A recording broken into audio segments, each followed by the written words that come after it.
Hello green മീഡിയാസിലേക്ക് സ്വാഗതം. ലോകയുടെ പൊളപ്പൻ promo song വന്നിരിക്കുകയാണ്. ഇതിനോടകം തന്നെ ആ ഒരു സോങ് കാണുമ്പോൾ സിനിമയുടെ ക്വാളിറ്റി വെളിവാവുകയാണ്. മലയാളത്തിൽ ഇങ്ങനെയൊക്കെ സിനിമ വരുമോ എന്നുള്ള ചോദ്യം തന്നെയാണ്. ഓണത്തിന് ഈയൊരു സിനിമ എത്തുമ്പോൾ ലോക ചാപ്റ്റർ 1 ചന്ദ്ര എത്തുകയാണ്. മലയാളത്തിൽ ഇങ്ങനെ ഒരു കഥയോ അല്ലെങ്കിൽ ഇങ്ങനെ ഒരു യൂണിവേഴ്സോ ഇല്ല. ഒരുപക്ഷെ ഈ ഒരു സിനിമ അങ്ങ് കത്തുകയാണെങ്കിൽ തീർച്ചയായിട്ടും ഇത് മലയാളത്തിൽ ആ കുറവ് നികത്തുന്ന സിനിമയായി വരും. എന്താണെങ്കിലും നമുക്ക് കാണാൻ കഴിയുന്നത് മറ്റൊരു കാര്യം തന്നെയാണ്. മികച്ച ക്വാളിറ്റി ഉള്ള ഒരു ചിത്രമായി തന്നെ നമുക്ക് ഫീൽ ചെയ്യണം. ഒരു പ്രൊമോ സോങ് ചെയ്തിരിക്കുന്ന അനിമേഷൻ കാര്യങ്ങളുമൊക്കെ കാണുമ്പോൾ അത്ര ഗംഭീരം എന്നുള്ളത് തന്നെയാണ് നമുക്ക് പറയാനുള്ളത്.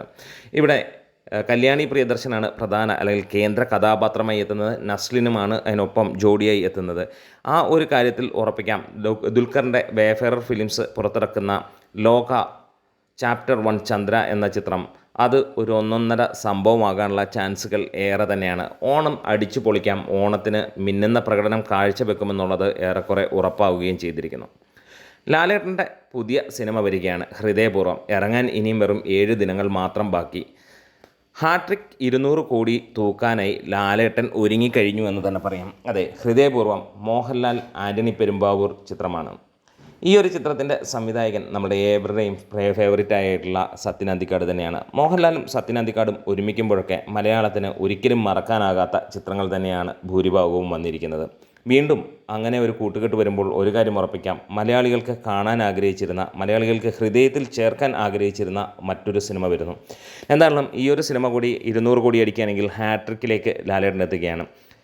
തുടരുമെന്ന ഒറ്റ ചിത്രം തന്നെ മതി മോഹൻലാലിന് കഴിഞ്ഞ ഏതാനും നാളുകളിലുണ്ടായിരുന്ന പരാജയങ്ങളിൽ നിന്ന് മുന്നോട്ട് കയറാൻ വേണ്ടി. അതിന് മുന്നേ വന്ന ആ ഒരു ചിത്രവും ഈ പറഞ്ഞ പോലെ 200 കോടിയിലേക്ക് എത്തി.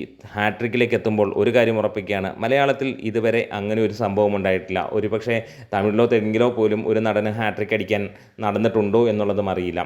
എന്താണേലും ഒരു കാര്യം നമുക്ക് ഉറപ്പിക്കാം, ഈ ഒരു സിനിമ കത്തുകയാണെങ്കിൽ 200 കോടിയിൽ കുറഞ്ഞ ഒന്നും തന്നെ പ്രതീക്ഷിക്കേണ്ട. ഇനിയിപ്പോൾ ആവറേജ് ആണെങ്കിൽ പോലും സിനിമ 100 കോടിയിലേക്ക് എത്താൻ വളരെയധികം ഈസിയുമാണ്. കാരണം അതാണ് മോഹൻലാൽ പവർ എന്ന് തന്നെ പറയാം. കാത്തിരിക്കുന്നു. ഈ സിനിമകളിൽ ഏതിനൊക്കെ വേണ്ടിയാണ് നിങ്ങൾ കാത്തിരിക്കുന്നത്? നമ്മുടെ വീഡിയോസ് ഇഷ്ടമെങ്കിലും സപ്പോർട്ട് ചെയ്ത് തരണം ഗ്രീൻ മീഡിയ.